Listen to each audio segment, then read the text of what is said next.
गांव के होशियार बच्चे की प्रेरणादायक कहानी। गांव सतपुरा चारों ओर हरियाली और पहाड़ियों से घिरा हुआ था। यहाँ के लोग सरल, ईमानदार और मेहनती थे। हालांकि गांव में शिक्षा के साधन कम थे। ज्यादातर बच्चे खेतों में माता पिता का हाथ बटाते थे, लेकिन उन्हीं में से एक था माधव, जो पढ़ाई में असाधारण रूप से तेज था। माधव की जिज्ञासा और बुद्धिमत्ता। माधव एक गरीब किसान परिवार में जन्मा था। उसके पिता खेतों में मेहनत करते और माँ घर का काम संभालती।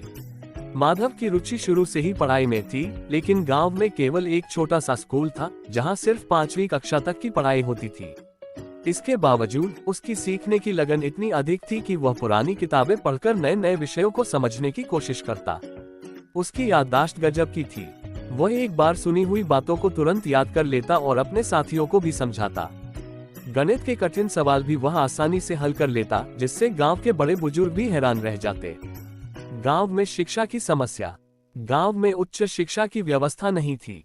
जो बच्चे पढ़ाई में अच्छे होते, उन्हें आगे की पढ़ाई के लिए शहर जाना पड़ता, लेकिन माधव के माता पिता के पास इतने पैसे नहीं थे कि वे उसे शहर भेज पाते। माधव को ये बात खलती, लेकिन उसने हार नहीं मानी। उसने गांव के ही एक शिक्षक श्रीमान जोशी से अनुरोध किया कि वे उसे अतिरिक्त ज्ञान दें। जोशी जी को माधव की लगन देखकर बहुत खुशी हुई। वे रोज उसे स्कूल के बाद अपने घर बुलाते और नई नई किताबें पढ़ने को देते। माधव जल्दी ही विज्ञान, गणित और साहित्य में गहरी रुचि लेने लगा।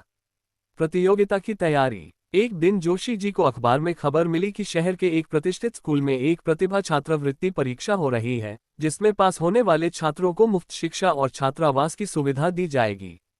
ये सुनकर जोशी जी ने माधव को ये परीक्षा देने के लिए प्रेरित किया। माधव के पास न तो अच्छी किताबें थीं और न ही कोई मार्गदर्शन, लेकिन उसने जोशी जी के सहयोग से मन लगाकर पढ़ाई की। दिन रात मेहनत करके उसने परीक्षा की तैयारी की। परीक्षा और सफलता। जब परीक्षा का दिन आया तो माधव पहली बार शहर गया। वहां उसने बड़े बड़े स्कूलों के बच्चों को देखा, जिनके पास महंगी किताबें और कोचिंग की सुविधा थी। लेकिन उसने अपनी आत्मविश्वास नहीं खोया और पूरी निष्ठा से परीक्षा दी। कुछ हफ्तों बाद परिणाम आया। माधव ने पूरे जिले में पहला स्थान प्राप्त किया। उसे न केवल छात्रवृत्ति मिली, बल्कि शहर के सबसे अच्छे स्कूल में दाखिला भी मिला। ये खबर पूरे गांव में फैल गई। हर कोई गर्व महसूस कर रहा था। गांव के प्रधान ने उसके सम्मान में समारोह आयोजित किया और कहा, माधव, तुमने हमारा गांव रोशन कर दिया। गांव के बच्चों के लिए प्रेरणा।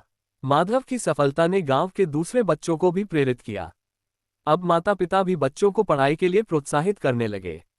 कुछ सालों बाद माधव ने इंजीनियरिंग की पढ़ाई पूरी की और गांव में पहला इंजीनियर बना। उसने ठान लिया कि वह अपने गांव के लिए कुछ करेगा। उसने वहां एक पुस्तकालय और शिक्षण केंद्र बनवाया, ताकि किसी और बच्चे को पढ़ाई के लिए संघर्ष न करना पड़े। निष्कर्ष। माधव की कहानी यह साबित करती है कि अगर इंसान में मेहनत, लगन और आत्मविश्वास हो, तो संसाधनों की कमी भी उसे सफल होने से नहीं रोक सकती। उसने न सिर्फ खुद को बल्कि अपने पूरे गांव को रोशन किया और शिक्षा का महत्व सबको समझाया। ये कहानी हर विद्यार्थी को प्रेरित करने के लिए काफी है कि सपने देखने का हक हर किसी को है, बस उन्हें पूरा करने के लिए सच्ची मेहनत करनी होती है।